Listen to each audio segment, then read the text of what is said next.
menos importante, então nós vamos seguir em frente. Esse webinar vai ser gravado, então, eventualmente, vocês poderão se interessar, solicitar a gravação. Ok? A UTCAL tem o prazer de, depois do nosso grande evento, que é o Summit 2023, reiniciar o programa de webinários e iniciamos em bom estilo, né? Estamos iniciando com a Accenture, que é uma empresa extremamente conceituada, internacional, consultoria de alto nível, e vamos falar de um assunto também extremamente importante, que é a segurança cibernética do setor elétrico brasileiro, porque nós vamos trabalhar muito em cima das regulamentações e dos procedimentos operacionais que existem no Brasil. Muito bem, gente. Temos dois participantes importantes da Accenture, o Eric Komagai e o Rafael Pereira. Eu agradeço muito a presença de vocês e vou fazer só um pequeno aviso como é que vai funcionar isso, tá? Quem já assistiu aos nossos eventos sabe, mas quem vem pela primeira vez não tem ainda essa noção. Eu falo durante uns 2 ou 3 minutos, depois fazemos a apresentação específica do tema, que é desafios e soluções, tá? Para controle de segurança cibernética no setor elétrico. E durante a apresentação, no chat, vocês já podem colocar as suas perguntas.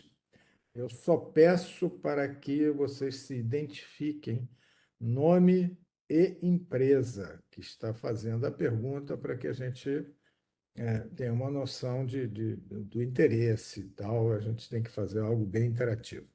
Ok? Então, nesses 45 minutos, às vezes menos, mas a gente não quer passar muito de 40 minutos, e logo depois vamos passar para perguntas e respostas. Vocês podem escrever.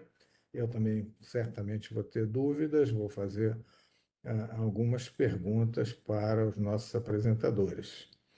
Tá? A UTCL está à disposição de vocês.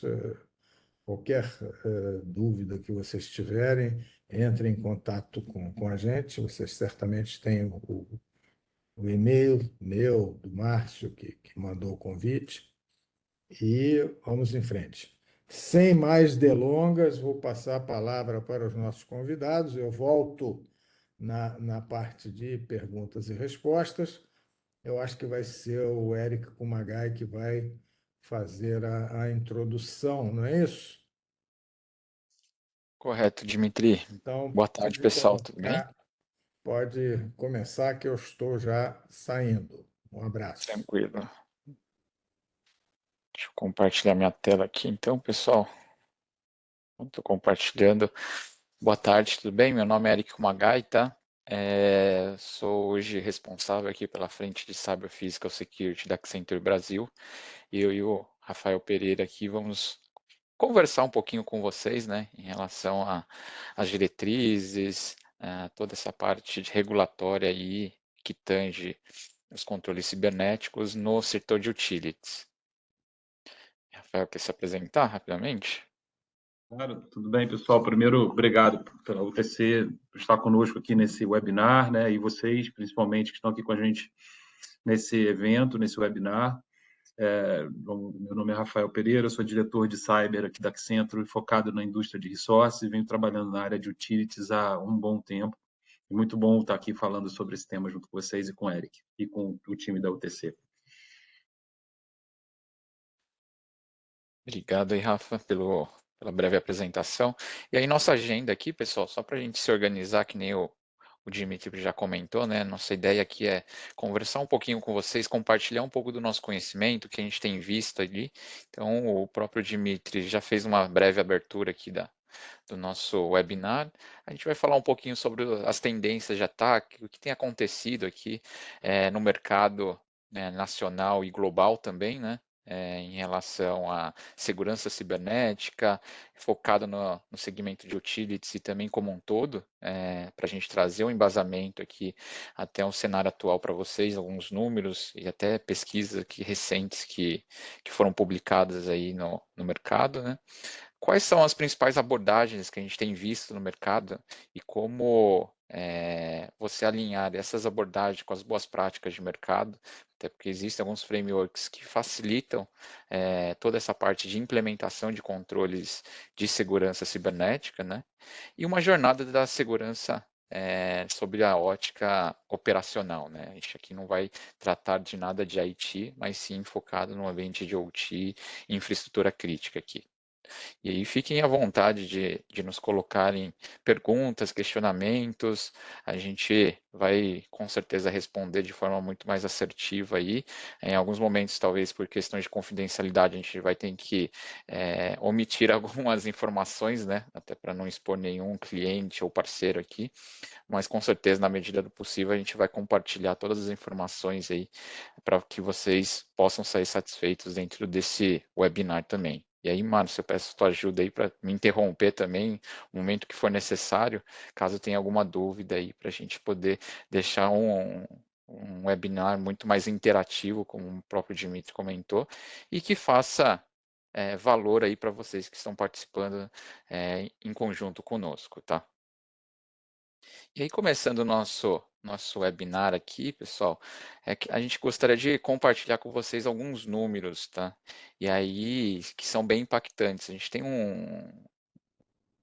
uma publicação junto com o World Economic Forum bem relevante relacionada à parte de segurança cibernética, onde várias empresas estavam envolvidas dentro dessa publicação, que foram consultadas aqui, e um número que nos chamou bastante atenção, que aí 93% dos líderes de cybersecurity, CISOs, gerentes de segurança da informação, ou cybersecurity aqui como um todo, IT e OT, né?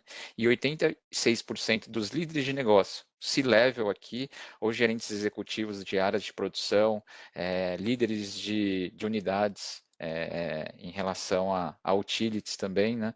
Então, toda essa quantidade de pessoas acreditam que existirá um problema aqui, ou um evento cibernético catastrófico nos próximos 2 anos, dentro da organização deles, que podem acontecer, né? Então, todo mundo é alvo atualmente aí em relação à crise cibernética. Então, é um ponto interessante que o mercado já tem se conscientizado muito mais em relação a esse ponto, né? Antes, o mercado pensava, só acontece na área do vizinho, vamos dizer assim, né?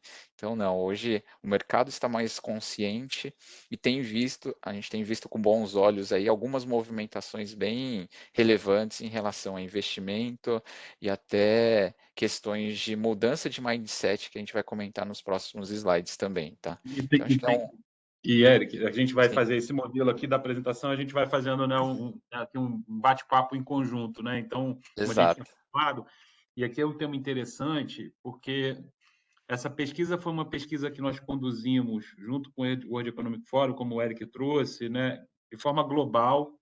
Nós convidamos, né, diversas empresas, né, no mundo inteiro para participar. E o tema, você vê, está muito ligado também ao modelo da geopolítica, né? Na questão do que a gente vê, essa estabilidade geopolítica que a gente está vendo no mundo. E nesse caso, né, quando a gente olha para o setor de utilities, tem um segundo componente. Inclusive, esse componente estava até discutindo hoje de manhã, né? A gente está vendo o cenário da guerra Rússia e Ucrânia, e a gente viu que antes de começar a guerra, ou seja, antes de a Rússia começar a pensar em invadir a Ucrânia especificamente, o primeiro ataque que aconteceu foi cibernético e foi direcionado ao setor elétrico. Então, lógico, outras infraestruturas críticas, o governo, etc., mas o setor elétrico foi o primeiro a ser atacado. Então, quando a gente olha para o setor elétrico, né, isso é uma pauta que eu acho que é interessante de ser abordada nesse contexto aqui dessa pesquisa, é que ele é um setor crítico para o nosso cenário econômico e crítico para a nossa relação com o mundo, né? Ou seja, país, Brasil com o mundo. A gente sabe também características do próprio setor, que é composto de empresas que é de concessão, né? Muitas delas também de diversas origens, né? Então, independente aqui da região, mas que efetivamente podem ser atacadas. A gente tem, né, como um risco a possibilidade de ataque de outros por outras motivações, né? A gente não vê isso hoje na questão né, de uma forma geral, quando a gente olha num contexto de threat intel, de ameaça. Não é um cenário que aparece ainda com força, né? Porque naturalmente a gente é um país muito mais passivo do ponto de vista de guerra e etc., né? E também do ponto de vista economicamente falando. Mas outros atores também entram nessa questão, como a gente vê os grupos de interesses econômicos financeiros. Quando a gente olha para um contexto de threat intel, de novo, né, a gente tem os interesses econômicos financeiros e os cybercriminosos também, que se organizam e veem também o setor como um setor de obtenção de ganhos ilícitos, né? Então, tem uma característica de conexão aqui que é importante. Volto para você, Kuma. Tamo junto. Não, bacana. Esse complemento aí em questão da geopolítica é muito importante, como você bem comentou, né? Em alguns países um pouco mais relevante, no Brasil não tão crítico, mas com certeza esse segundo ponto aqui em relação a hacktivismo, né? Questões econômicas, com certeza, e muitas empresas vocês têm visto aí no mercado diversos segmentos, inclusive em utilities, sendo alvo aí de ataques que acabaram parando as operações aí por dias, né? Então, sem mencionar nomes, com certeza, mas vocês conhecem do mercado que aconteceram. E aí, continuando aqui um pouco mais, né? Alguns incidentes que a gente estava comentando aqui. Não sei se quer comentar um pouquinho mais, Rafael? Pode seguir, pode seguir. Tá. Pode seguir, por favor. Então, aqui a gente teve, numa linha do tempo, né, alguns incidentes que a gente trouxe aqui para vocês, que são incidentes públicos. Então, se vocês pesquisarem na internet, aí também estão listados na nossa publicação aqui. Então, aqui não é para passar cada incidente, o detalhe de como aconteceu cada um desses incidentes, mas que com o passar do tempo aqui a gente teve aí iniciativas cada vez mais estruturadas, vamos dizer assim, né? Então, organizadas, que o Rafael comentou. Hoje tem grupos muito bem estruturados, às vezes melhor estruturados que muitas empresas aí de mercado, né? Então, a gente também tem que se preparar do nosso lado aqui de forma muito estruturada. E até dando um spoiler dos próximos slides, e unir forças, né? Acho que é uma área que existem muitas empresas, vamos dizer, não são concorrentes, então são empresas aí que podem se apoiar aí na questão de desenvolvimento, e até via o T-Call, né, fazerem atividades aqui para incrementarem em questão a maturidade da segurança cibernética, de seus processos, questões de implementação de ferramentas também, e por que não também em questões de pessoas, né? Então aqui a gente trouxe alguns exemplos, né? Então desde 2019 que a gente trouxe um pouquinho antes da pandemia, durante a pandemia teve um boom aqui de incidentes, a gente não trouxe, para até não poluir o slide, todos os incidentes que a gente tem de forma pública, mas só para trazer que o setor de utilities aqui é muito visado, como o Rafael bem comentou, né? Então a gente trouxe alguns exemplos, claro, vocês precisarem de outros, depois a gente também se coloca à disposição para ter uma segunda rodada, mas era só para comentar com vocês aqui. E num próximo slide aqui. E só para trazer um ponto aqui, Eric, eu acho Sim. que vale a pena a gente citar, né, aqui, de novo, nessa dobradinha que a gente está fazendo, Uhum. a gente tem assim um trabalho muito forte dentro da Accenture para buscar informação de threat intel e hunting sobre vários setores, né? E o que a gente percebe que quando a gente olha para, por exemplo, aqui a gente fez um trabalho recente, inclusive todos os nossos clientes receberam, né, um reporte de threat intel para renováveis, que é um exemplo, tá? Onde a gente entra na cadeia, na visão dos riscos para o negócio de renováveis, os atores que estão atacando esse tipo de empresa, esse tipo de planta, como é que os ataques estão acontecendo, quais são os principais pontos de criticidade específico, né? Utilities de um ponto, geração, renováveis, né? Quais são os pontos críticos de uma planta de renováveis, que normalmente são plantas mais modernas, mas também têm as suas características por serem modernas, e o contexto né, quando a gente olha para os incidentes de segurança, que estão aqui listados, né, e muitos outros, quando a gente percebe do porquê que o incidente aconteceu, quando você vai fazer uma análise mais detalhada do grupo que atacou, como ele atacou, quando você pega uma cadeia do Mitre ataque, né? Então a gente tem, não sei se todos conhecem o Mitre, né? Mas o Mitre é uma plataforma, né? uma entidade que organiza dentro do seu modelo, que é chamado de um framework de Mitre ataque, como é que é a cadeia de um ataque. E aí você tem o Mitre para ataque para TI, né? E você tem o Mitre ataque para ICS, que é o ambiente industrial. E ele associa, né? Então, todas as fases de uma exploração até o impacto no final, e ele associa, inclusive, um estudo com os grupos, como é que cada grupo ataca e monta lá do framework. Depois vocês podem entrar no site do Mitre, que acho que é um site bem interessante, depois a gente pode até compartilhar aqui no chat o endereço do Mitre. Mas o contexto quando você olha para os ataques que a gente pega os grupos de ataques que aconteceram, quando a gente faz um estudo para entender o porquê que ele aconteceu, quando você olha isso no cenário de automação, quando você olha isso no cenário de utility, a gente percebe claramente 5 grandes pontos que eles influenciam diretamente no porquê que o incidente acontece. É igual o estudo quando você vê lá a aviação, né? Quando você vai estudar por que o avião caiu, são vários pontos, não é um único ponto. No geral, né, quando a gente olha para utilities, né, o primeiro ponto da estrutura de um ataque, e que a gente percebe, né, assim, de novo, um overview geral, é a questão do fazer o básico bem feito. Né? E aí, assim, dentro de um contexto de ataque, você olhar para um contexto de fazer o básico bem feito, tem historicamente dentro da utilities, dentro do setor elétrico, de uma forma geral no mundo, não estou falando só no Brasil, a própria característica do ambiente. Né? Então, você vai ter um cenário de subestações, por exemplo, da década de 30, 40, 50, 60, então subestações muito antigas, e conectado aqui com subestações novas e plantas de renováveis, muito mais modernas e por aí vai. Né? Geração, você vai ter, né, diversos tipos de plantas, umas também mais modernas, outras, né, mais antigas.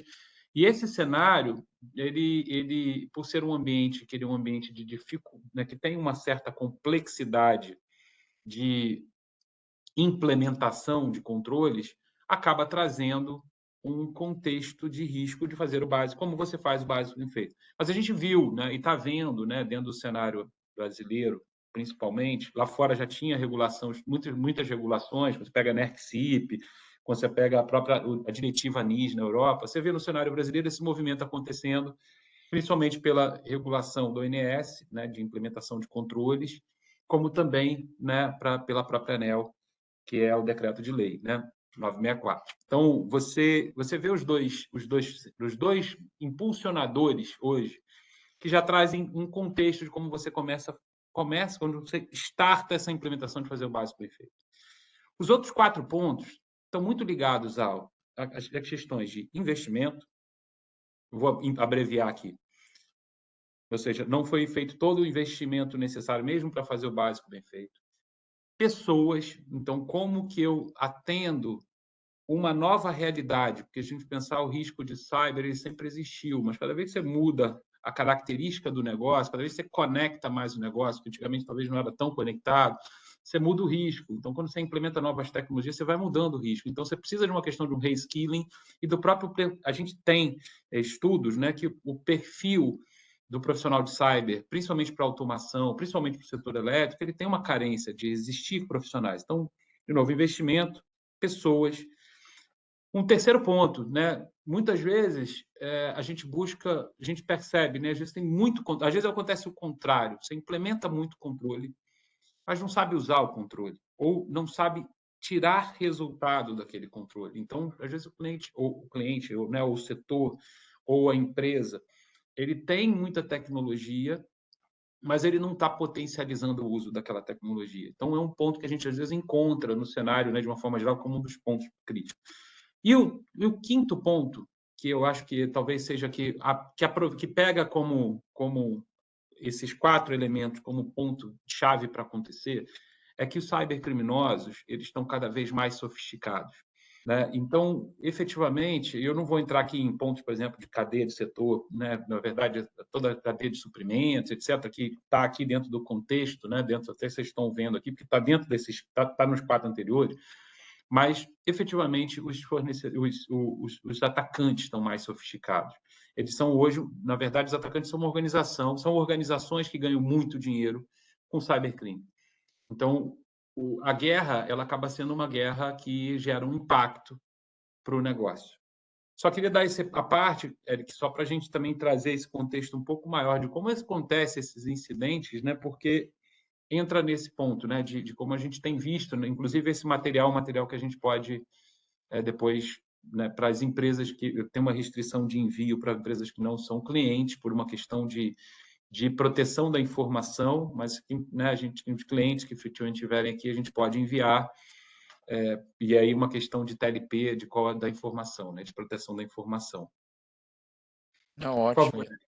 Até pegando o seu gancho aqui, Rafael, que nem você comentou, né? Em questão da cadeia de valor, né? A gente não vai entrar no detalhe aí dos processos de negócios, do back-office, vamos dizer assim, né? Mas dentro da cadeia de valor, do core business da organização, com certeza, das organizações de utilities, com certeza a gente listou aqui os principais pontos, né? O que tem acontecido no mercado em relação a tendências de ameaças. Alguns você já deu spoiler, né? Passando aqui em relação às questões de pessoas, mas também temos a sofisticação dos ataques, nem eu comentei, né? Cada vez mais os cybercriminosos estão mais estruturados. Então a gente não faz um broadcast, vamos dizer assim, e vai encaminhando ataque para fazer um phishing, né, por exemplo, para qualquer um cair. E sim um phishing direcionado, por exemplo, ou um ataque direcionado para uma organização. Então é um ponto importante aí que a gente tem visto muito no mercado, até pelas bases de threat intelligence que a gente tem acompanhado bastante e de alguns clientes também, né? Então, como a gente presta esse serviço aqui, é importante a gente mencionar para vocês que essa parte de sofisticação dos ataques estão cada vez mais robustos, né? E automatizados também, né? Então, é um ponto bem importante que a gente precisa compartilhar com vocês aqui, esse item. Um segundo item aqui não só ao seu processo core business, mas a gente tem visto muito dentro da sua cadeia de valor, então da sua cadeia de suprimentos. Então, ele pode te deixar inoperante ou indisponível por causa de alguns fornecedores críticos. A gente já viu alguns casos aqui que o ataque não foi direcionado para a empresa de utilities, mas ela era totalmente dependente de um fornecedor crítico. E aí, esse fornecedor ficou disponível e, consequentemente, a parte da operação dele foi prejudicada aí em questão de disponibilidade por causa desse fornecedor. Então, cada vez mais a gente tem que pensar não só na nossa área aqui de atuação, vamos dizer assim, dentro da nossa empresa, mas sim toda a cadeia de relacionamentos. Então, quais são os inputs dentro do meu processo? Quais são os meus fornecedores críticos aqui? Quais são as minhas interdependências dentro do processo? Então, a gente precisa mesmo focar aqui também nesses fornecedores críticos, até para verificar possibilidades de alternativas.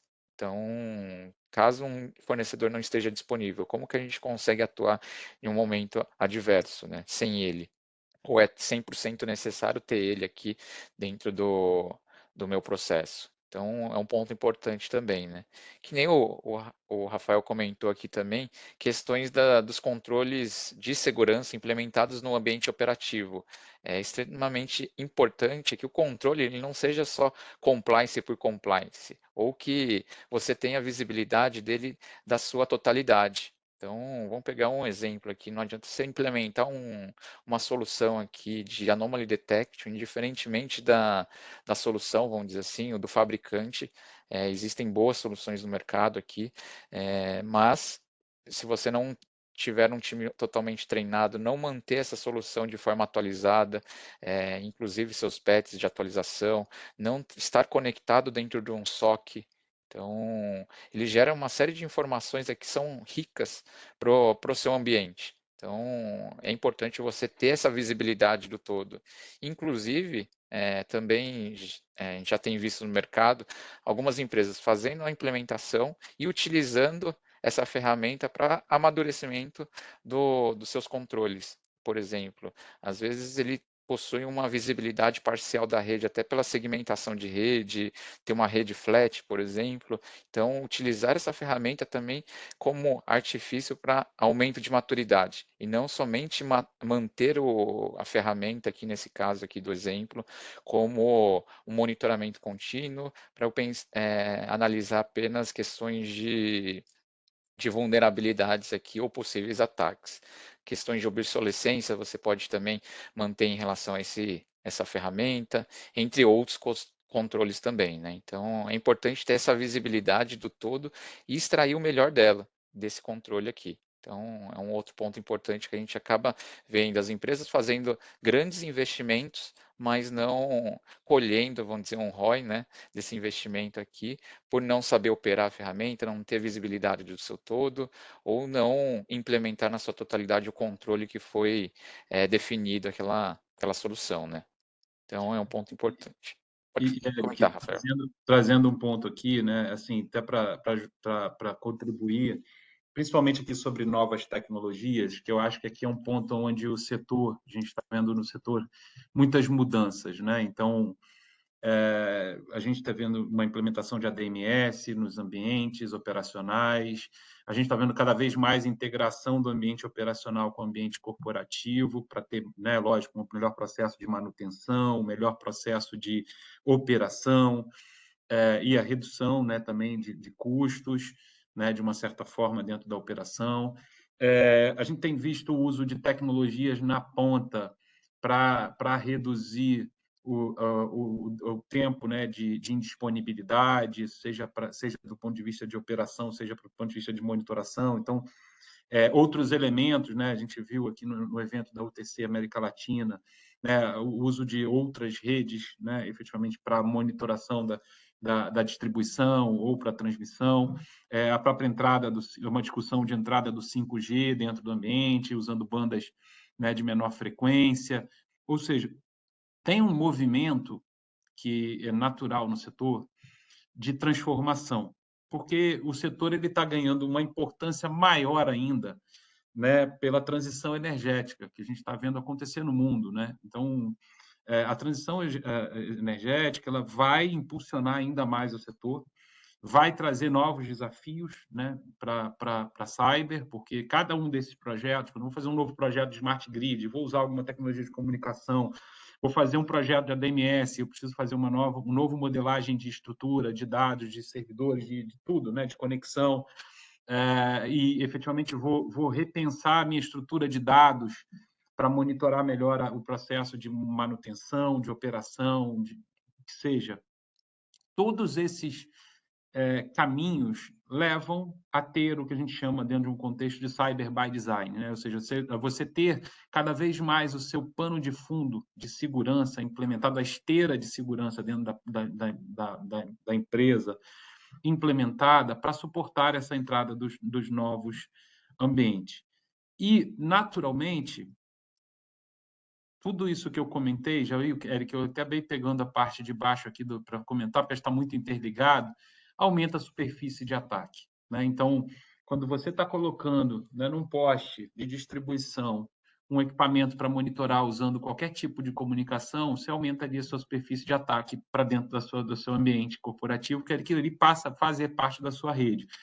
Claro que todos os controles de segurança têm que existir para aquele controle de negócio funcionar, ou aquele equipamento funcionar, mas ainda aumenta a superfície de ataque. É um mecanismo onde um grupo criminoso, ou um grupo que não precisa ser criminoso somente para invadir o ambiente e gerar disrupção, ou gerar, como a gente vê naturalmente, né, os atacantes. No geral, quando a gente olha, a gente se preocupa com ransom, né? Se preocupa, o cara vai invadir, vai criptografar os dados e depois eu não sei o que fazer. Mas tem muitos outros tipos de ataques e outros tipos de objetivos, né? Então, eu acredito que a gente tem que se preparar para todos eles, né? Então, efetivamente, quando você aumenta a superfície de ataque, você pode, imagina uma área de um hospital, né? Um ataque onde você direciona ali o ataque para aquela área de hospital e, efetivamente, você interrompe o fornecimento de energia naquela região específica por algum motivo específico, né? A gente não precisa citar qual, pode ser vários. Então, a superfície de ataque ele é fundamental de conhecimento quando você vai proteger um ambiente operacional, um ambiente de uma distribuição, de uma transmissão, e ele hoje em dia está cada vez mais sendo modificado, e aí esse controle e esse processo tem que ser muito bem monitorado, acompanhado, para que vocês, né, que essa estrutura não seja atacada. Volto para você aí, Eric. Não, muito bom esse comentário. E até juntando nessa parte de superfície de ataque, Rafael, acho que é um ponto importante até, questões de, até cultural, né, dessa parte de utilities, até porque são infraestruturas, às vezes, antigas aí, das concessões também, né, então existem subestações dos anos 70, 80, 90, aí como você comentou, a parte de renováveis são mais novas, então já deveriam ter sido construídas by design, no security, né? Mas essas antigas com certeza não estão preparadas com a infraestrutura mínima de segurança ou com a quantidade de controles mínimos para você ter uma subestação de forma segura. Então, você aumentando a superfície de ataque em conjunto com subestações ou centros de controles obsoletos, com tecnologias obsoletas, né, se torna uma junção perfeita aí para você sofrer um incidente cibernético, né? Então, acho que é isso que a gente precisa pensar, o que é realmente crítico para a organização. Será que o que é crítico, nós estamos conseguindo cobrir de forma assertiva? Ou existe alguma parte aqui que a gente não tem, está na sombra, vamos dizer assim, né? Tá coberto por algum outro ponto aqui que não seja controle de segurança, ou melhor, está descoberto, né, pelos controles de segurança e podemos sofrer um ataque ou ser um portão de entrada aqui destrancado para que um atacante aqui entre na rede e faça um estrago. Acho que é importante a gente mencionar esse item aqui, questões de obsolescência. Não sei se tem algum outro ponto aí. Não, vamos seguir. Podemos seguir. Vamos para o próximo slide, até fazendo um controle de tempo aqui para a gente conseguir passar com o time inteiro. É ótimo. E aí, qual é o caminho que a gente tem trilhado aí com os clientes e o que a gente tem visto muito no mercado aqui dentro do segmento de utilities, né? E aqui, de novo, a gente trouxe um outro número que acho que é relevante aí compartilhar com vocês, que é questões de que somente 36% das empresas que participaram da nossa pesquisa aqui em conjunto com o World Economic Forum entendem que possuem um processo estruturado de resiliência cibernética. Então, as empresas ou os executivos ali, tanto de cybersecurity quanto os executivos de negócio, entendem da necessidade aí ou do que vão acontecer eventos cibernéticos ou geopolíticos ali, mas não conseguiram ainda, talvez o budget ou o tempo para implementar um processo de resiliência cibernética de forma robusta, que ele consiga comentar, né? E aqui, Eric, eu acho que tem muito a ver com esses 5 pontos que a gente listou, né? Na prática, o que a gente tem um outro estudo com o World Economic Forum, para o setor elétrico também, em que o primeiro ponto, na verdade, esse é para o setor elétrico, mas a gente pode falar isso de uma forma geral, né? O primeiro ponto para você estabelecer um programa de segurança é diminuir a barreira de comunicação entre segurança e o negócio, entre o cyber e o negócio. Eu acho que aqui teve uma grande felicidade, né, do ONS com o procedimento de rede, né, que efetivamente, vamos dizer assim, botou essa pauta para ser dentro de um contexto de negócio, né, como um procedimento de rede que deve ser seguido com datas, e aí trouxe uma aproximação do CISO, né, ou responsável por segurança, com as equipes de operação e com o negócio, com o board e diretores. E esse foi um ponto, um marco, vamos dizer assim, na minha visão, fundamental para estabelecer um programa de segurança, principalmente para o ambiente operacional. Porque dentro do ambiente de tecnologia da informação, essa preocupação já era uma preocupação nativa, não que na automação não existia, no geral, né, mas não tinha uma regulamentação forçando, e na TI você já tinha ali uma cobrança, porque eu estava de cara para a exposição para a internet, para os maiores riscos, né, e para o usuário final, então você tem sempre ali uma exposição maior. Esse primeiro passo de comunicação entre segurança e o negócio, ele traz um componente importante, que aí eu vou defender aqui, porque assim como é muito importante esse movimento que foi feito pelo ONS, né, que trouxe para o setor ali uma regra, né, um caminho a seguir, o que a gente tem percebido no mercado, né, de uma forma geral, global, não é só no Brasil, é que não dá, em segurança, em cyber, você não pode parar no que é o regulatório, que é só compliance. Você tem que... A disciplina de cyber é uma disciplina de riscos, ela não é uma disciplina regulatória. Então, é importante entender, né, a partir do momento que se criou esse caminho, ou seja, o regulatório facilitou, é que como você desdobra isso de forma clara numa disciplina de riscos, ou seja, como é que você transforma o risco de negócio de uma distribuição, de uma transmissão, de uma geração, no contexto de implementação de um programa de cyber.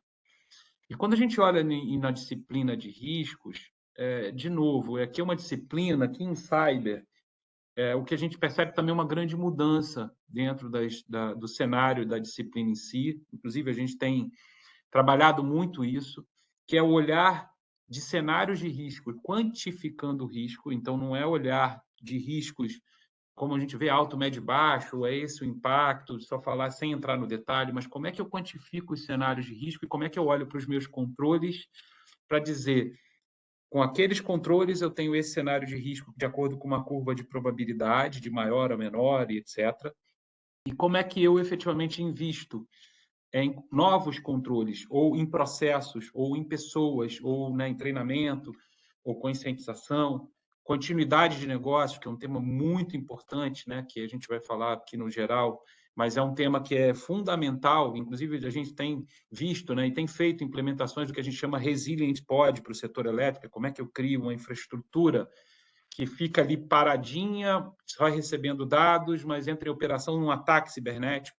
Muitas empresas, eu sei que a gente já tem, as empresas já têm continuidade de negócio, mas como é que eu olho isso de uma forma diferente, essa abordagem diferente? Eu tenho centros redundantes, mas eu ainda tenho um pod ali que é quase uma caixinha intocável, que só vai funcionar num momento muito crítico. Mas é independente. Como é que eu olho com esse olhar de riscos e esse olhar financeiro dos riscos e devolvo isso para o negócio, dizendo, olha, esses são os projetos que eu tenho que fazer com esses controles e eles vão trazer o meu negócio nível de risco aceitável, nível de risco negócio aceita. E quando a gente olha para esse contexto, você tem que trabalhar muito forte o programa, de novo, a conexão do programa regulatório de conformidade com o que o ONS definiu, com o que realmente você está entregando de qualidade e de resultado de redução de risco para a empresa. Então, o cuidado é que cyber não fique só numa agenda regulatória, ela tem que ser uma agenda funcional, de resultados. E eu vou falar até a colaboração, depois vou te passar de volta, Térico, mas vou trazer só um ponto aqui, fica à vontade para me interromper também, a gente está fazendo aqui uma dobradinha, já tinha combinado dessa forma, mas assim, quando a gente olha para o terceiro ponto que está aqui, que é a colaboração, nós tivemos aqui, eu e o Eric, na RSA Conference esse ano, né? E o tema foi Stronger Together. E é um ponto que é fundamental no setor. Por quê? Porque, de uma certa forma, o setor ele não concorre entre si. São concessões, quando a gente fala de distribuição, transmissão, etc., concorre, pode acontecer uma concorrência, mas não é uma concorrência tão forte quanto a gente vê em outros setores. Então, a facilidade, ou seja, deveria existir uma maior colaboração entre as empresas do setor, uma maior colaboração com os fornecedores e também de uma forma geral, com a academia e as agências reguladoras. E também aqui, incluindo, que não é uma agência reguladora, mas o ONS, que faz ali o papel de coordenação. Então, e aqui também a UTC, na América Latina, que tem feito esse papel aí brilhante de cada vez mais colaborar e conectar o setor. Então, assim, o que a gente percebe é que a colaboração é a chave. E a gente tem percebido isso lá fora, e aqui também a gente já vê esse movimento começando a acontecer. A colaboração é a chave para você ter um setor elétrico mais forte, mais protegido. Porque a troca entre as áreas de segurança do setor, as áreas de operação, entendendo os seus riscos, entendendo como é que são os atores que atacam o país, não são os ataques fora do país, quem ataca a gente aqui, é um ponto fundamental para aumentar a resiliência do setor. Aqui eu vejo aqui como um ponto chave. Então, quando a gente olha do caminho a construir, como é que eu aumento a colaboração dentro de casa, ou seja, de novo, né? Olhando para toda a cadeia de fornecedores, a operação, segurança, TI, etc. E como é que eu olho para fora de casa? Como é que eu colaboro integrando com outras empresas? E aí, Eric, vou passar para você aqui a implementação de controles, mas eu posso depois ajudar aqui também, resposta a eventos. A gente já está também quase terminando aqui para abrir para as Uhum. perguntas. Isso, vamos deixar um tempinho aqui para as perguntas, mas só para concluir esse racional, né, que nem você bem comentou, essa parte de implementação de controles, né, como que a gente vê o mercado aí já mudando esse mindset. Algumas empresas ainda no mindset antigo, compliance por compliance, mas muitas empresas implementando controles ali para poder agregar valor ao negócio, suportar o negócio, né? Que aí é onde que agrega valor para o business e onde você consegue um investimento também de forma um pouco mais fácil em relação a investimento, não pensando somente em cybersecurity ou T-security aqui, mas implementação de controles. E não falar somente, eu preciso implementar controles de gestão de acessos, controles relacionados a monitoramento contínuo por causa da ONS aqui, ou por causa da regulamentação 964 da ANEEL, né? Então, pensar de fora da caixa, pensar o quanto o business vai ficar mais resiliente em relação à parte cibernética, né? Então, ter esse mindset e suportado por um mindset de negócio, né? E a parte de respostas a eventos adversos. Por quê?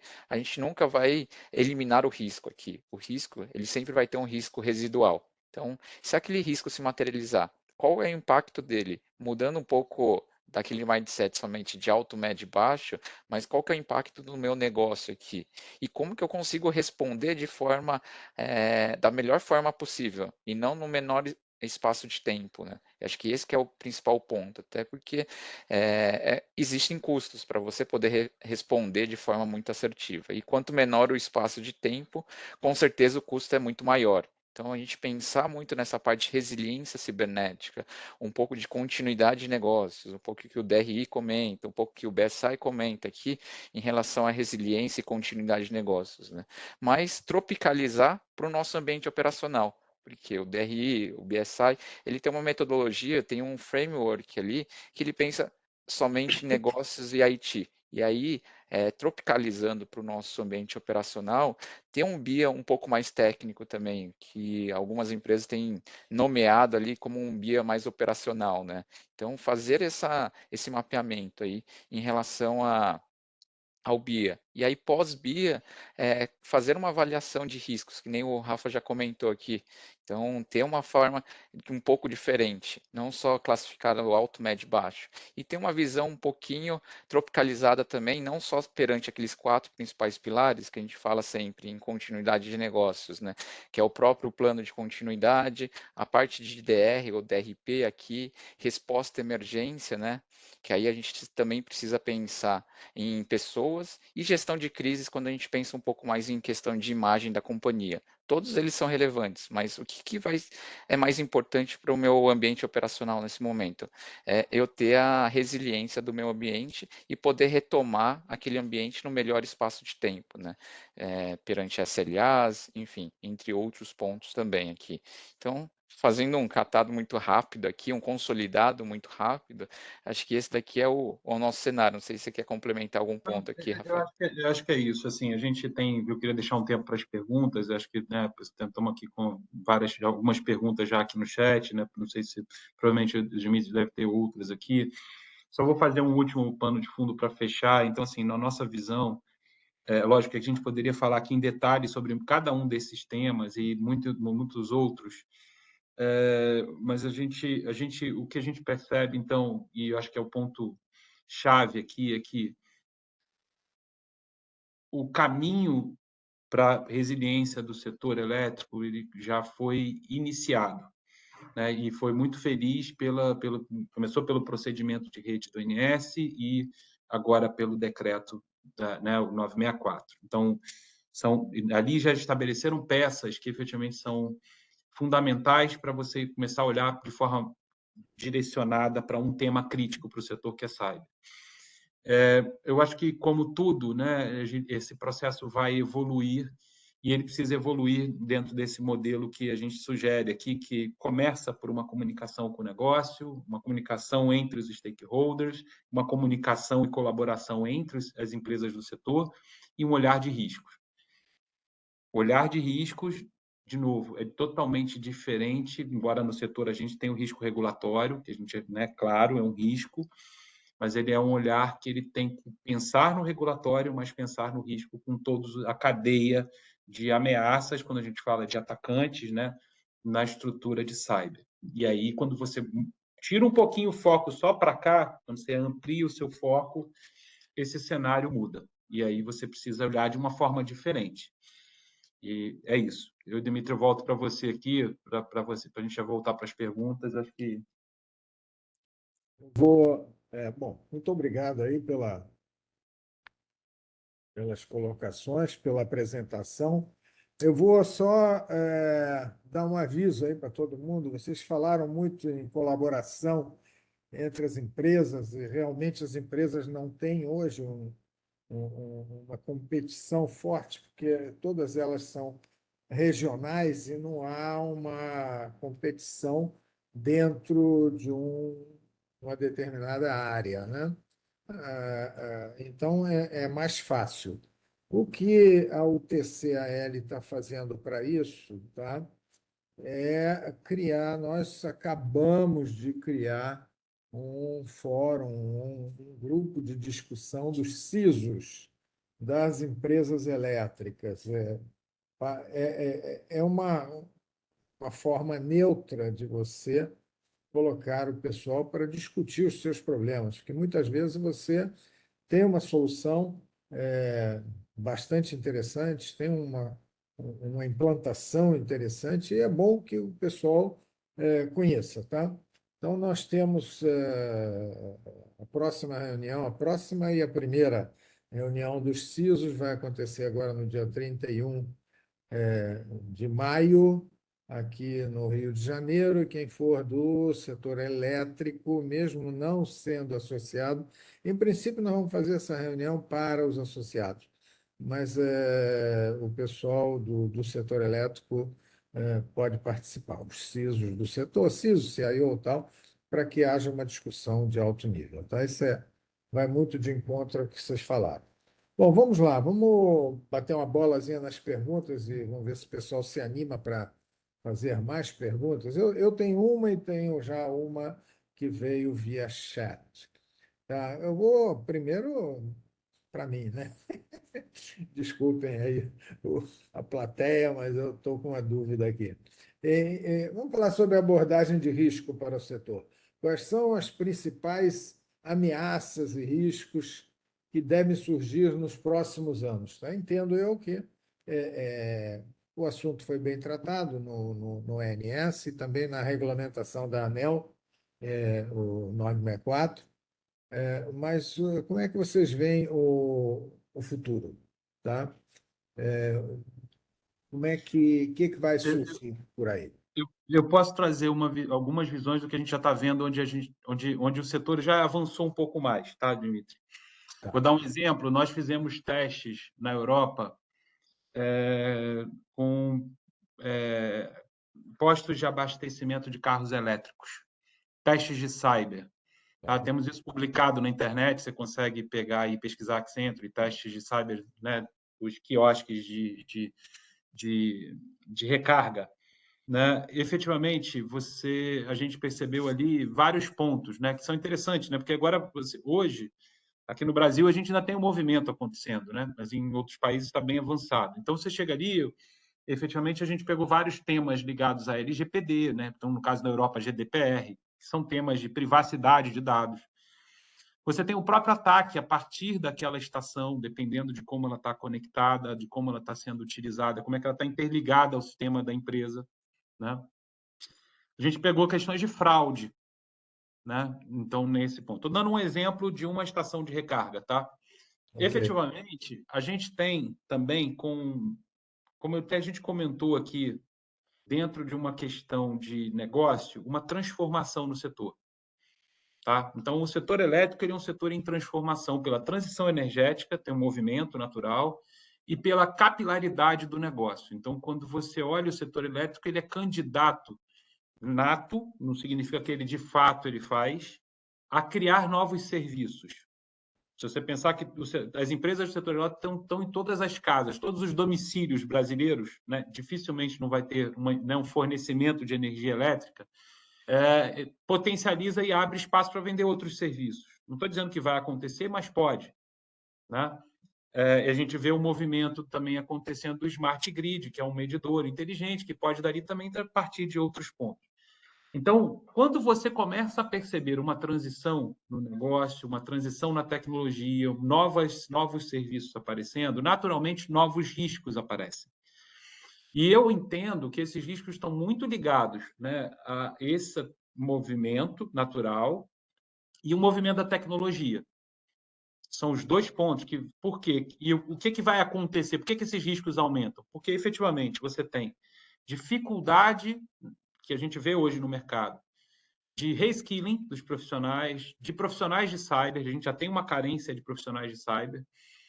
Então, de novo, a superfície de ataque aumenta e o modelo de processos ali que vão acontecer dentro da organização também modificam. Então, modificam os riscos. Quando a gente fala do que a gente vê aí do core business, né, que é o fornecimento de energia elétrica, a minha preocupação no setor é a mudança do cenário de ameaças, ou seja, contra quem a gente se defende.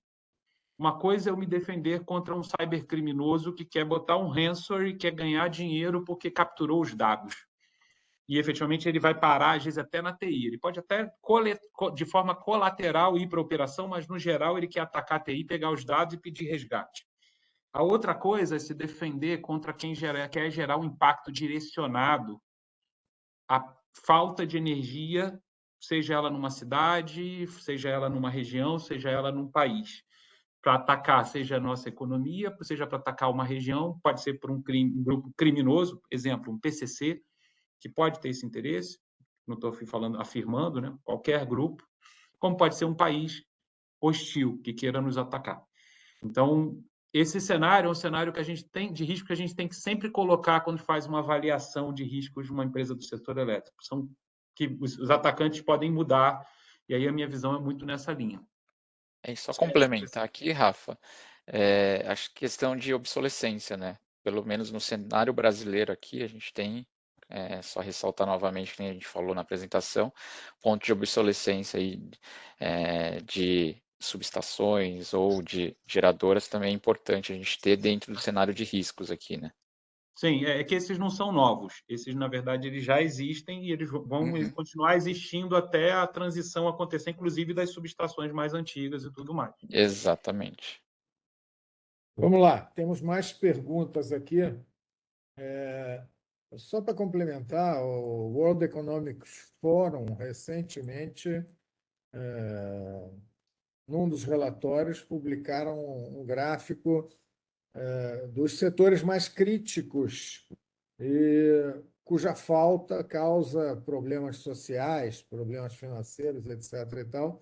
E um pequeno detalhe que vocês certamente sabem é que o setor mais crítico, na ponta da criticidade, se houver falta, é o setor elétrico, né? Então, realmente temos que ficar bastante preocupados. Eu estou com duas perguntas do público, uma do Fabiano Paixão, Munio Security, se eu não me engano.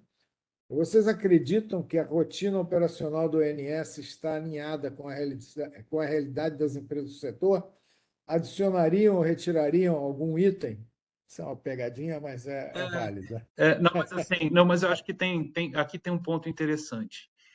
É o ponto que eu falei da maturidade. Quando a gente olha para a NERC-CIP, A NERC-CIP, que é uma regulação para o setor de infraestrutura crítica nos Estados Unidos, ela ela tem mais de, quase, se eu não me engano, mais de 8 ou 10 anos, eu não me lembro de cabeça, mas já está na V6, se eu não me engano, 7, 8 ou 9, eu também não me lembro de cabeça de tantas versões que já tem. Então, naturalmente, a gente tem uma primeira versão que, de novo, foi brilhante o que o ONS fez para o setor. Eu entendo que dela, o que a gente vai perceber, tanto com a RN 964, como a própria, eu acredito que o próprio ONS também vai desdobrar em relação ao que está acontecendo no procedimento de rede, é o detalhamento, né?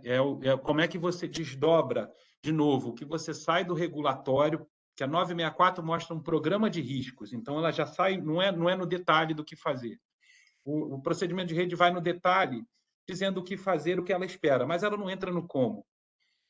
Eu acredito que com a evolução e a maturidade, a gente vai ter mais comos, mais expectativa de resultado, de novo, porque eu entendo que regulatório é importante, mas cyber é uma disciplina de riscos. Então, ela tem que conectar, o regulatório impulsiona, mas ela tem que olhar para riscos. Então, eu acho que esse é o próximo passo, que eu não estou retirando nenhum item adicional, embora acho que pode ter outros tópicos que vão acontecer naturalmente, quando a gente falar de 5G cyber no setor elétrico, provavelmente ainda o ONS não trouxe no procedimento de rede. Quando a gente fala, por exemplo, de uso de virtualização no ambiente operacional ou de cloud, que a gente também sabe que pode acontecer no futuro, cada vez mais próximo, também hoje não aborda. Então, tem vários tópicos que podem surgir por questões naturais de negócio e que vão ter que ser tratados, assim como a profundidade, que vão ser decorrentes de uma versão 2, 3, 4, evoluções que a gente vai aprender junto. Não sei, Eric e Dimitri, mas essa é a minha visão, tá? Só para complementar, e também tem alguns itens que são muito genéricos, que nem você comentou. Então, você consegue ser mais abrangente ou menos abrangente, é interpretativo, né? Por exemplo, gerar uma avaliação de risco. E aí, a avaliação de risco pode ser completa, pode ser só o mínimo, enfim. E aí, sim, para outros desdobramentos também, né? Entre outros também itens dentro da ONS, da própria ANEEL aqui, que você acaba sendo ou mais profundo, mais exaustivo ou não. Então, é interpretativo e a gente só vai saber nos próximos capítulos dentro desses desdobramentos também, né? Então, muito nesse Vocês sentido. têm toda a razão. Todos os documentos do ONS, eles são revisados de tempos em tempos, são atualizados. Então, esse procedimento operacional certamente será revisado periodicamente e melhorado sempre. Vamos para outra pergunta aqui. Eu só não consigo reconhecer de quem, é Daniel de Castro. No final, ele colocou aqui uma sigla, sigla é complicado, né? OCP TEL-I, TEL-I. Enfim, o Daniel pergunta: foi dito anteriormente que muitas vezes as empresas não se preparam corretamente para lidar com ataques cibernéticos por falta de ferramentas ou desconhecimento do uso completo. Como vocês sugerem que essas falhas sejam sanadas? Porque, a meu ver, uma assessoria pode não passar todas as informações necessárias para garantir totalmente a segurança dos dados. Como seria possível garantir que estamos cientes de todos os processos? Eu acho que aqui... Quer responder, Eric? Não, Por favor. pode falar, não, por favor. Não, eu acho que aqui tem um ponto, assim, quando a gente olha para a disciplina de cyber e a gente olha para as melhores práticas, né? Vamos pegar aqui o exemplo, eu vou usar o NIST CSF, que é um framework do NIST de segurança da informação. O NIST é a ABNT americana, né? E que faz diversos documentos, inclusive também para o setor elétrico americano, são vários temas, né? E quando a gente olha para o capítulo 1, que é o Identify, são 5 funções. Está sendo modificado para virar 6, agora vai sair uma nova versão. A versão 1.1 são 5 funções. Identify, Protect, Detect, Respond, Recover. São 5 funções de segurança. Quando a gente olha para o capítulo Identify, tem um ponto interessante, que é assim, como é que eu entendo o meu negócio? É fazendo um mapa de ativos. Eu tenho uma estrutura, isso, o procedimento de rede, inclusive, ele fala sobre isso. Você tem que fazer a identificação dos ativos, identificação dos processos, fornecedores críticos. Então, assim, O programa de gestão de riscos é a forma de você entender o seu negócio e definir quais são os controles que vão ser implementados. No dia de hoje, o processo de cyber, assim como um processo de gestão de riscos, ele não garante 100% de tudo. Então, você não vai, dificilmente vai ter garantir totalmente a segurança dos dados. Mas você vai ter um programa que te traz visibilidade dos riscos e, efetivamente, como você protege a empresa daqueles riscos. E estabelece um processo contínuo de melhoria. Tá? É nessa linha, eu recomendo, né, que aqui até para você olhar num todo, olhar para o NIST, entrar no site do NIST CSF, no próprio Google, aqui tem o NIST CSF, procurar para o NIST Cyber Security Framework, CSF, Casa, Sapo, Faca, e dar uma olhada de como ele se organiza os documentos, que vai trazer uma visão mais ampla. Não sei se você conhece, eu estou trazendo essa visão, né, se não conhecer, para dar uma olhada. Se conhecer, depois a gente também pode entrar um pouco mais de detalhe, porque como está mais aberto, é difícil a gente responder mais rápido, né? Vamos dizer assim, nesse tempo que a gente tem. E aí só um complemento, além do NIST, um outro framework que é muito utilizado pelo mercado aqui também é da ISA 62443, né? Então, que pode servir como base aqui, e também tem muito de base essa diretriz da ISA, o NIST. Então, se for focado no ambiente industrial, infraestrutura crítica, a gente pode utilizar esse framework de mercado também, que é muito importante, e traz um direcionamento. Claro, não vai eliminar o risco, mas vai te trazer a visibilidade, como você bem comentou, Rafael. Sim. Bom, vamos lá. Eu não consigo resistir em fazer uma publicidadezinha da UTCL. Quem não é membro da UTCL pode não conhecer, mas nós criamos e está ativo o nosso grupo de cybersecurity e fizemos exatamente essa avaliação da rotina operacional do ONS. Nós pegamos todos os pontos da rotina operacional do ONS e comparamos com o framework do NIST, porque todos os equipamentos, todos os fornecedores já tinham mapeado o que eles atendem do framework do NIST. Dessa forma, quando a gente comparou framework do NIST com o ONS, a gente já sabia qual é o item do framework do NIST correspondia ao item do ONS e sabíamos quem dos fornecedores atendia à rotina operacional do ONS. Tem um relatório, aliás, são 3 relatórios bastante complexos que foram encaminhados para todos os nossos associados e, se alguém estiver interessado, nós podemos analisar a possibilidade de distribuir isso. Nós tivemos 4 empresas que foram avaliadas para isso, que foi a Clarity, Fortinet, Cisco e Tenable. As outras empresas não responderam aos questionários. Vamos lá? Mais uma perguntinha aqui. A rotina operacional é algo específico, técnico, e a ANEEL 964 é mais regulatória. Ela fala em termos de atendimento a melhores práticas mundiais e etc. e tal. E não define exatamente o que é isso. O que é melhores práticas internacionais? Aí você vai lá e é a rotina, é o framework do NIST, que o nosso grupo aqui achou que era, ou da ISA, ou, sei lá, o europeu, enfim.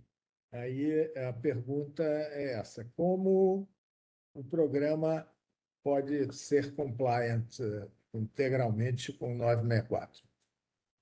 Eu tenho uma visão, e aí, Eric, eu vou abordar aqui, se você quiser começar, mas eu vou trazer a visão rápida aqui de, assim, ó, quando a gente olha de programas de segurança, a ANEEL 964, ela estabelece um programa de segurança. Na minha visão, ali não fugiu a regra de que um programa de segurança deveria, né, padrão, ou seja, que atenda às melhores práticas, deveria ter de controle e de processo. Então, quando a gente olha para o NIST, e eu concordo, o NIST CSF ele tem uma vantagem, que o NIST CFF ele tem uma estrutura de funções, categorias e subcategorias Então, a categoria, dentro da função Identify, você tem categorias que vão ali permear o tópico de identificação do negócio e tem subcategorias que são os controles. Para cada um desses controles, ele faz uma referência a vários frameworks. Então, ele não te prende para um controle. Como é que eu faço aquele tema? Num único guia. Ele te tem o próprio guia, que é SP, que é o Standard Procedure do NIST. Então, o NIST ele desenvolve SPs, que são Standard Procedures, que são documentos de como tratar aquele controle. Assim como ele tem a SP 853, que é o guia de controles. Ele tem a SP 882, que é para automação, que está saindo a revisão 3. Então, você tem vários documentos SPs que são detalhados como fazer. E você tem o paralelo para aquele controle, como é que você referencia o mesmo implementação se você quiser usar a ISO 27001 e 27002, o pacote da ISO, se você quiser usar o COBIT, se você quiser usar a ISA 62443, se você quiser usar o CIS, que é o Center for Internet Security, que é um outro framework de controles. Então, ele traz um guia, uma diretriz, apontando para cada tópico como você implementa. Um programa de cyber, como a Danel, deve começar, de novo, por estabelecimento daqueles 3 primeiros tópicos que eu e o Eric mostramos aqui na apresentação. Primeiro, apoio da alta direção e comunicação da alta direção com os responsáveis, CIO, CISO, equipe de operação de campo. Então, cyber é importante para o negócio. Segundo ponto, processo de gestão de risco. Então, você no processo de gestão de risco, você tem a fase de identificação, análise e tratamento de risco. São os 3 pontos fundamentais num processo de gestão de risco. Identificação dos riscos, análise deles, classificação e qual o tratamento que eu faço. Qual o risco eu aceito, qual o risco eu não aceito, qual o risco eu transfiro, que também pode acontecer. Posso fazer um seguro, posso transferir para aquele risco para alguém. Depois desses 3 pontos feitos, o próximo passo é mão na massa, porque você vai desdobrar nos 4 funções do NIST, que é o Protect, onde você implementa os controles de proteção, que aí você tem a seleção dos controles no programa de tratamento de risco, seleciona os controles e implementa esses controles. Eu tenho o Detect, quando eu boto ferramentas para detectar se alguma coisa está acontecendo, utilizando as informações desses controles. Eu tenho o Respond e o Recover. O Respond e o Recover é que na prática, o que a gente vê efetivamente como um ponto-chave, principalmente para o setor elétrico, porque, veja, o incidente vai acontecer. Então, eu tenho que saber responder rápido e eu tenho que saber recuperar rápido, que é o recover. E são também controles sem selecionados. Esse programa de cyber, vocês estar em compliance com a 964, é rodar ciclos, e aí ciclos de avaliação de riscos e de implementação de controles contínuos. É um processo de gestão de segurança. E olhando de uma forma estruturada, um bom programa de gestão de risco, ele estabelece caminhos para ter essas análises periódicas e de ter inputs tempestivos. O que se chama de inputs tempestivos de avaliação de risco? Se a gente percebe hoje um novo ataque, um novo atacante focado no setor elétrico, e isso é comunicado, seja por um incidente numa empresa do setor, seja por uma ferramenta, um serviço de threat intel, etc., rapidamente o sistema de defesa, como o nosso corpo humano, tem que já criar proteções, tem que criar mecanismos naquele momento. Então, ele tem que ser inteligente para ter um ciclo, porque é maior, um ciclo de transformação, e tem que ter um ciclo de operação de risco. Estabelecendo esses 3 pilares, eu acredito que a 964, que isso é um programa de cyber, na verdade, não estou falando aqui nada diferente de um programa de cyber existindo, a 964 ela é consequência, porque vai ter ali um fluxo de gestão, de entendimento de risco, de resposta ao risco, de investimento e tudo mais. Obrigado. Vamos lá. Eu vou ter que fazer a última pergunta. Tá muito bom, mas o horário não para, né? O relógio está rodando. No final das contas, qual é o próximo passo que deve ser dado para ganhar maturidade? O que é maturidade? É você ter cada vez melhor o seu sistema de proteção e estabelecer o valor nos controles implementados para atender o procedimento de rede. Procedimento de rede é esse que também vai ser atualizado sempre, né? Como vocês enxergam isso? Como é que vocês enxergam o futuro para ganhar mais maturidade? Aqui eu posso comentar um pouquinho, Dimitri, e aí vai muito em linha com o que o Rafael já comentou ali, né? A questão de implementar o processo de gestão de riscos cibernéticos aqui alinhado ao negócio. Então, o que é mais crítico para o meu negócio? E aí sim poder investir e aí pensar no nível de maturidade de 0 a 5 aqui, o que é realmente crítico. Quais são os controles aqui que precisam ser mais robustos, vamos dizer assim, e quais são os controles que eu posso deixar para um segundo momento, que nem o Rafael comentou. Eu posso ter uma aceitação de risco nesse momento. Então, é ter essa estruturação, essa avaliação de riscos, verificar onde que eu sou deficiente e preciso ter uma maturidade um pouco maior. Não tem uma receita de bolo aqui, falar, tem que implementar controles mais robustos na parte somente de gestão de acessos, questões de monitoramento, e questões de gerenciamento de pets, por exemplo. Não tem essa receita. Então, cada empresa precisa verificar seu apetite ao risco e qual que é o seu nível de maturidade dos processos, porque cada empresa tem um nível de maturidade diferente da outra, né? E tem seus apetites também diferentes. Então, não tem uma resposta certa, mas sim, se implementar o processo de forma mais robusta, ela consegue ter essa resposta de forma muito mais acurada, né?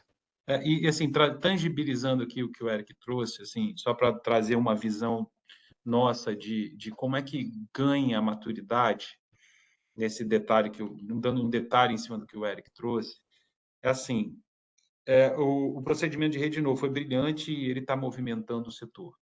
Mas a gente não pode olhar só como um cheque. Ou seja, tem inventário de ativos? Cheque. Tudo bem.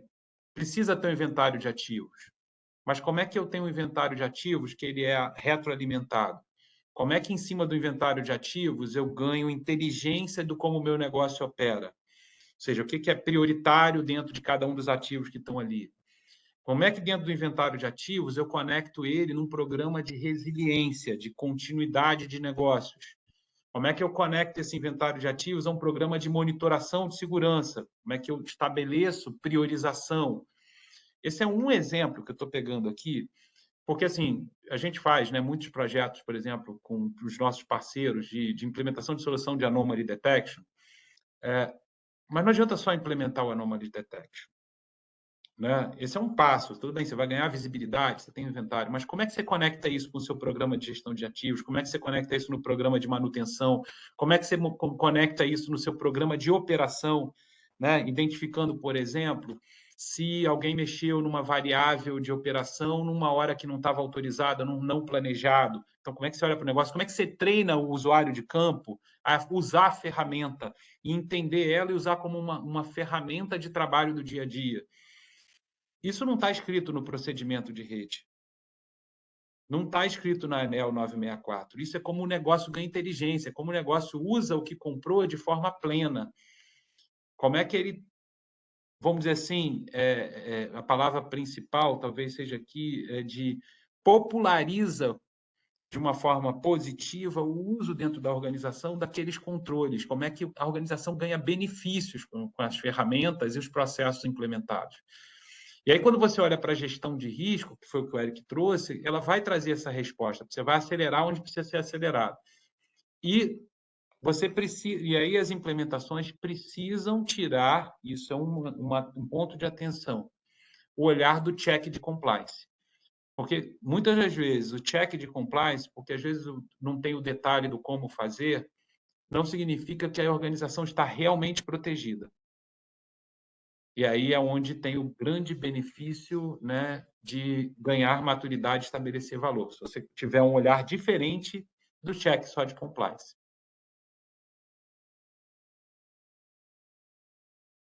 Acho que você está no mudo, Está no Dimitri. mudo, Dimitri.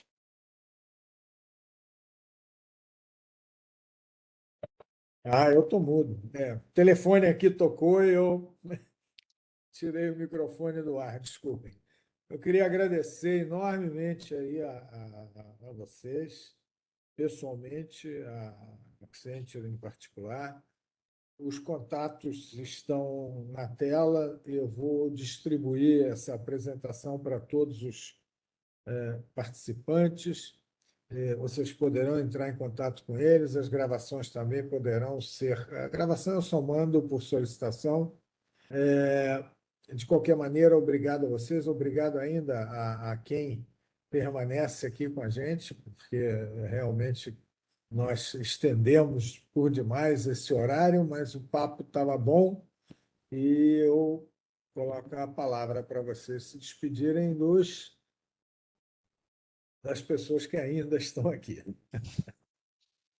Agradecer também a todo o público aqui e a gente se coloca à disposição de vocês aí no que for necessário em relação à parte de segurança cibernética no ambiente industrial, infraestrutura crítica como um todo, né? Então, obrigado aí, pessoal, novamente, e estamos à disposição. Eu agradeço, né, ao UTC, o Dmitry, aqui, né, por estar conosco aqui nesse webinar e todos os participantes, em especial, né, inclusive os que estão aqui, né, até 18 minutos a mais, mas muito obrigado aí por vocês estarem conosco, estamos à disposição aqui em qualquer ponto. Obrigado. Tchau, gente. Tá bom. Até a próxima.